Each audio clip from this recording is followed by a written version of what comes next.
সকাল সকাল উঠে ঘরের সমস্ত কাজ করে স্নান করে রান্নাবান্না করে রেডি হয়ে নিয়েছি। আর এটা আমি আমার হাজব্যান্ডের লাঞ্চ প্যাক করছিলাম।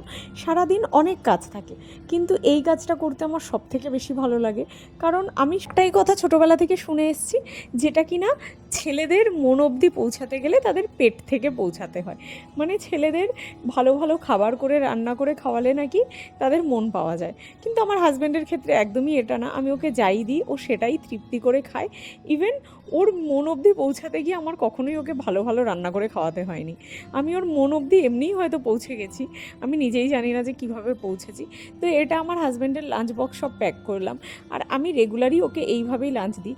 সবাই ভাবতে পারে হয়তো আমি ভিডিও দেখানোর জন্য বা করার জন্য ওকে এত কিছু আয়োজন করে দিয়েছি, কিন্তু একদমই সেটা নয়। আমার খুব ভালো লাগে ওকে সাজিয়ে গুছিয়ে খেতে দিতে, যেটা আমি সবসময় করে থাকি। যখন আমাদের অফিস ছুটি থাকে আমি বাড়ি থাকলেও এটাই করি।